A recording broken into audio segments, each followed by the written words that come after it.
Hello guys, welcome to my channel. Friends, आज हम एक जनरल कलेक्टिव रीडिंग कर रहे हैं कि आपके पर्सन अकेले में आपके बारे में क्या सोचते हैं, क्या सोच रहती है उनकी। कलेक्टिव टाइमलेस रीडिंग है, देखते हैं क्या है आता है। Divine ancestor master spirit guide, please messages को निकालने में मेरी हेल्प कीजिए। प्लीज़ यूनिवर्स मैसेजेस को निकालने में मेरी हेल्प कीजिए। मेरे व्यूअर्स के पर्सन अकेले में क्या सोचते हैं जब ये अकेले में होते हैं तो। Thank you, thank you, thank you. 4 of pentacles, king of cups, page of swords, 2 of pentacles, queen of wands, the hangman, the high priestess, 9 of pentacles. यहाँ पे किंग ऑफ पेंटिकल्स है। फ्रेंड्स, यहाँ पर सबसे पहली बात तो ये है, आपके पर्सन अकेले में ये सोचते हैं आपके बारे में कि आपका और इनका जो रिश्ता था उसको इनको बहुत संभाल के रखना था, बहुत संभाल के चलना चाहिए था और अपने जान से भी ज़्यादा ये संभाल कर रखना चाहिए था। इस तरह का रिश्ता ये था और बहुत ज़्यादा केयर इनको करनी चाहिए थी आपके प्रति। ठीक है, जैसे कोई अमूल्य धन को संभाल के रखता है, ऐसे रखना था रिश्ते को, पर इन्होंने ऐसा नहीं किया। यहाँ पर नाइट ऑफ कप्स का कार्ड है। आपकी तरफ ये आने का विचार करते हैं, बहुत ज़्यादा इनको पछतावा होता है, आने की इच्छा होती है, लेकिन यहाँ पर इनकी रुकी हुई एनर्जी मुझे दिखती है, आ नहीं पाते ये। इसके पीछे वजह बहुत बड़ी है। यहाँ पर पेज ऑफ सोर्ड्स का कार्ड है। ये एक ऐसे व्यक्ति हैं जो आज भी कहीं ना कहीं थोड़े से इमेच्योर हैं और इनका पूरा दिमाग इस बात में लगा रहता है कि आपकी ज़िंदगी में वर्तमान में क्या चल रहा है, इस बात को ये स्टॉक कर रहे हैं। अकेले में ये अपना सोशल मीडिया या किसी भी बहाने से आपको चेक करते हैं, आपका आप ऑनलाइन है, क्या स्टेटस आपने डाला हुआ है। अगर आपने इनको ब्लॉक कर रखा है तो अन्य माध्यमों से आपके बारे में सूचना प्राप्त करने की ये व्यक्ति कोशिश करते हैं। इसके पीछे की वजह ये है कि इनके और आपके मध्य कोई ऐसी बात है जहाँ पर ये 2 सिचुएशंस में जगल कर रहे हैं। एक तरफ आप हैं और एक तरफ कोई दूसरा व्यक्ति या परिस्थिति है, और इन दोनों में ये बैलेंस बनाने की कोशिश कर रहे हैं। तो इनको ये समझ में नहीं आता कि अब जिस तरफ चले गए हैं वहीं रहा जाए ना, क्यों ये जगल कर रहे हैं। अकेले में ये सोचते हैं आपके बारे में कि आपकी पर्सनालिटी में ज़मीन आसमान का अंतर आ गया है और आप अपने जीवन में बहुत ही ज़्यादा आगे की तरफ बढ़ने के लिए उत्साहित हैं। इस व्यक्ति की तरफ आपको कोई 0% भी उत्साह नहीं है, ऐसा इनको लगता है।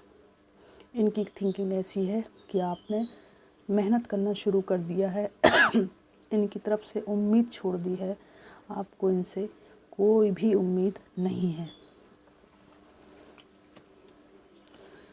जब ये अकेले में ये सब सोचते हैं आपके बारे में तो एकदम हैंग्ड हो जाते हैं और इनको लगता है कि कहाँ जाएं, किस तरह का डिसीज़न लें, और एकदम अपनी इच्छाओं के वशीभूत होकर ये व्यक्ति जी रहा है।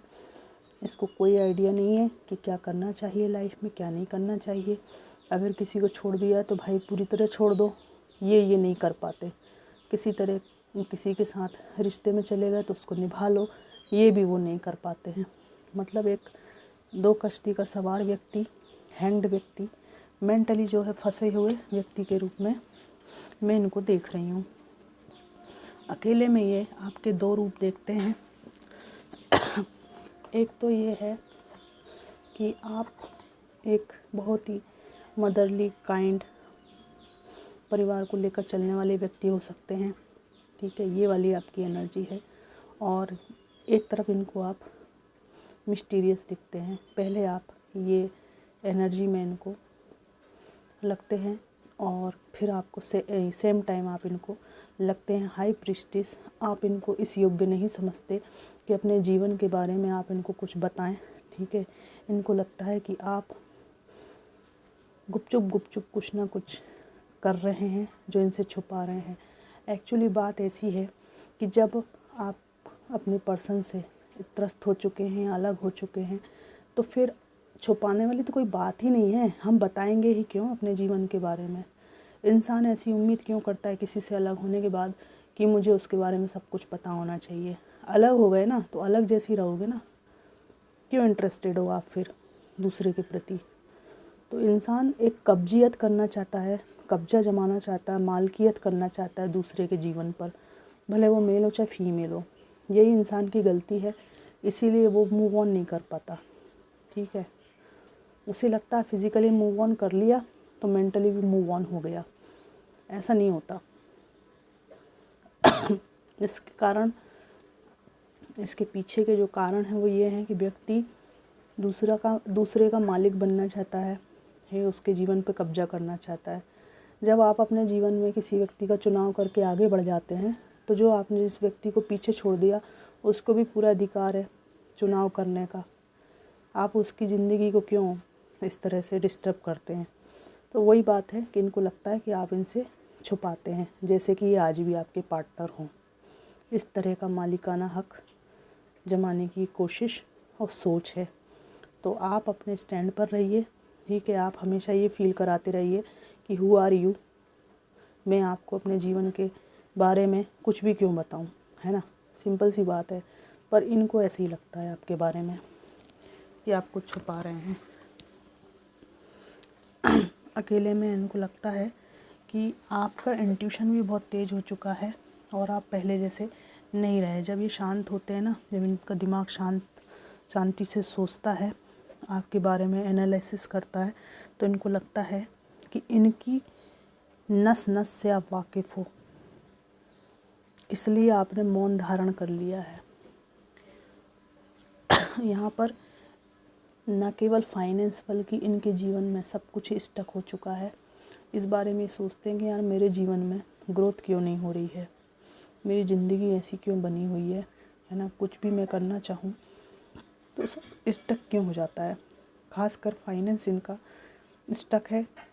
फाइनेंस में इनको जैसी ग्रोथ आज की डेट तक हो जानी चाहिए थी, कई लोग जो है ओल्ड एज की तरफ हैं, पर जो है फाइनेंस में कुछ, अगर फाइनेंस है भी इनके पास तो कहीं फंसा हुआ है, किसी को उधार दिया है, कुछ उसमें बाधाएं यहाँ पर मुझे दिख रही हैं। उनके चिंतन में भी ये व्यक्ति डूबे रहते हैं और इनको ऐसा लगता है कि कहीं ना कहीं जब से आपके कदम इनके घर से हटे हैं, या आपका जो साया था इनके ऊपर, हाथ था, आपका जो सपोर्ट था, जब से हटा है तब से इनका फाइनेंस गड़बड़ा गया है। यहाँ पर 4 ऑफ सोर्ड्स का कार्ड है। अकेले में जो भी टॉक्सिसिटी थी, जो भी लड़ाई झगड़ा था, जो भी दुख दर्द जो भी बीत गया है समय, उसको ये याद करते हैं, अपनी गलतियों को भी याद करते हैं, और जो अच्छा समय था उसके बारे में भी इनको दुख होता है। पेज ऑफ कप्स का कार्ड है। इस व्यक्ति को मैरिड होने के बाद भी या दूसरे मल्टीपल रिलेशनशिप में होने के बाद भी आपकी तरफ आने की इच्छा होती है, और आप बुरा मत मानिएगा, ये व्यक्ति आज भी बचकाना और बेवकूफ़ी टाइप की हरकतें करने वाला व्यक्ति है। दिल फेंक इंसान हर किसी को कब दे सकती हैं, हर किसी को कब दे सकते हैं, प्यार का ऑफ़र दे सकते हैं। इनकी कोई डिग्निटी मेंटेन नहीं है, ठीक है। जिधर हरियाली दिखी उधर चल देते हैं। अकेले में ये आपको एम्प्रेस की तरफ भी देखते हैं। इनको लगता है सर्वगुण संपन्न होने के बावजूद भी आपको धोखा दिया है इन्होंने, ठीक है।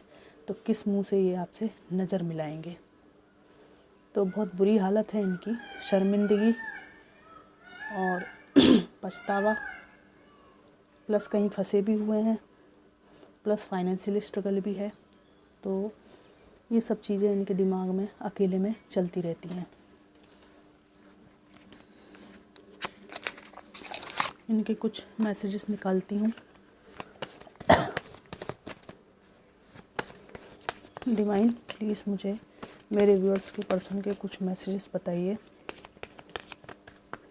Thank you thank you thank you.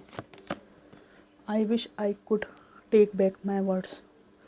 ठीक है, गलत शब्दों का प्रयोग इन्होंने आपके लिए किया है और उसका इनको लगता है कि काश ये वापस ले सकते हैं उन शब्दों का। आई लव यू आया है। I am becoming a better person. मैं एक अच्छा इंसान बन रहा हूँ। ठीक है, ये कह रहे हैं I can't stop thinking about you. तुम्हारे बारे में सोचना नहीं छोड़ पा रहा हूँ या छोड़ पा रही हूँ। I love you unconditionally. ठीक है, अनकंडीशनल लव करते हैं, ये दावा है ये इनका ऐसा। I bury myself in work to forget you. अपने आप को मैं काम में झोंक देती हूँ या झोंक देता हूँ। अगर फीमेल हैं तो जो भी, अगर ये कामकाजी हैं या घर में काम करती हैं तो उसमें झोंक देती हैं खुद को जिम्मेदारियों में, ताकि आपकी याद ना आए। मेल हैं तो अपनी ज़िंदगी को बहुत ज़्यादा व्यस्त रखते हैं ताकि आपकी स्मृतियाँ इनको सताए ना। तो फ्रेंड्स, ये थी जनरल कलेक्टिव रीडिंग। कैसी लगी ज़रूर बताइएगा। Thanks for watching.